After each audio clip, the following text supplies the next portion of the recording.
berikan gambaran Mbak Sarifah, jadi bisnis PGN alhamdulillah hari ini dari seluruh layanan kami untuk di industri, kemudian di komersial, kemudian rumah tangga. Untuk industri kami alhamdulillah untuk seluruh layanan kami di Kepmen ESDM nomor 134 135 khususnya di PLN alhamdulillah 100% kami sudah layani.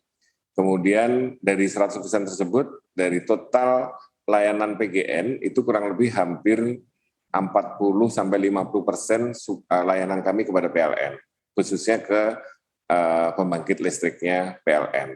Kemudian yang kedua, untuk industri itu kami juga alhamdulillah sudah layani. Industri itu ada di beberapa lokasi yang cukup signifikan adalah di Jawa Barat, Jawa Timur, serta beberapa di Sumatera.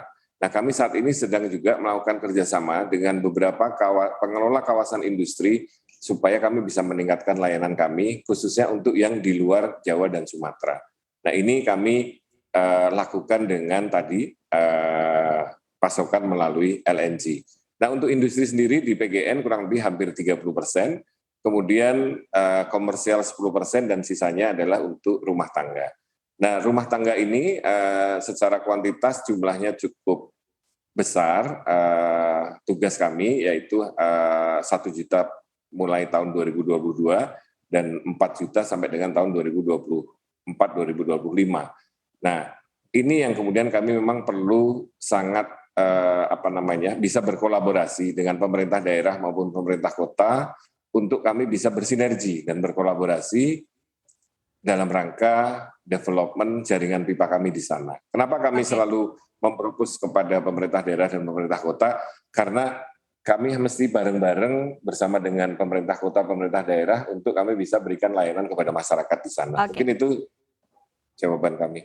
Oke, Pak Haryo, kalau dari kondisi saat ini ya di tengah masa pemulihan ekonomi pasca pandemi COVID-19, seperti apa sih Pak untuk peningkatan penyalurannya? Apakah memang sudah terlihat begitu Pak untuk peningkatan penyaluran? Kemudian seperti apa kendala distribusinya saat ini begitu? Dan juga mungkin bisa disebutkan begitu Pak secara detail berapa jumlah konsumen Jargas PGN juga saat ini begitu untuk serta realisasinya?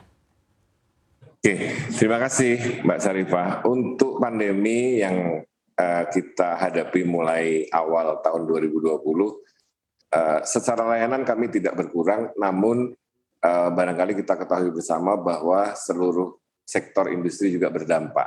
Jadi layanan kami tetap kami layani, namun sebagian memang mengalami beberapa penurunan kebutuhan gas yang kami layani. Sehingga ini juga menjadi salah satu dampak kepada PGN, walaupun alhamdulillah dampaknya tidak terlalu signifikan buat kami. Tapi kami tetap berkomitmen memberikan layanan yang terbaik, dan insya Allah juga gangguan-gangguan layanan kami itu dan kendala-kendala yang tadi disampaikan Mbak Sarifah itu tidak terjadi di kami, tapi lebih ke penurunan daripada produktivitas di beberapa sektor industri. Nah, untuk yang di layanan rumah tangga atau layanan gas kami ke rumah tangga saat ini yang sudah dilayani oleh PGN kurang lebih sekitar hampir 577.000 rumah tangga. Nah, insya Allah ke depan kami perbanyak menjadi tambahannya adalah 1 juta jaringan rumah tangga. Mungkin itu Mbak Sarifah. Targetnya 1 juta begitu ya Pak. Ini mungkin pertanyaan terakhir bisa dijawab singkat saja Pak Haryo. Seperti apa rencana pengembangan pipa gas transmisi Cirebon Semarang saat ini? Dan apakah memang sudah ada mendapatkan penugasan begitu Pak dari pemerintah untuk menggarap proyek ini Pak? Terima kasih, pertanyaannya yang sangat menarik Mbak Sarifah. Jadi pipa Cirebon Semarang sebenarnya memang sudah digagas cukup lama. Kami subholding gas PGN Group di dalam pelaksanaan pembangunan pipa Cirebon Semarang ini adalah semata-mata menjalankan apapun arahan dari pemerintah. Nah, alhamdulillah untuk yang Cirebon Semarang ini fase 1 insya Allah mulai dilakukan proses pengadaan oleh Kementerian SDM itu di awal tahun 2022, Dan fase 1 ini adalah dari Semarang ke Batang. Karena kita ketahui bahwa Kendal dan Batang, serta khususnya Batang ini sedang dilakukan pengembangan kawasan industri yang cukup masif. Dan salah satu yang diharapkan oleh Presiden bahwa kawasan industri Batang, kerjasama antara beberapa BUMN ini bisa menjadi salah satu pola baru pengembangan kawasan industri dengan satu kolaborasi khususnya di dalam penyediaan layanan energinya. Nah ini kami dengan pengelola kawasan dan kami juga sudah melakukan HOA dengan investor yang ada di kawasan industri Batang maupun di kawasan industri Kendal.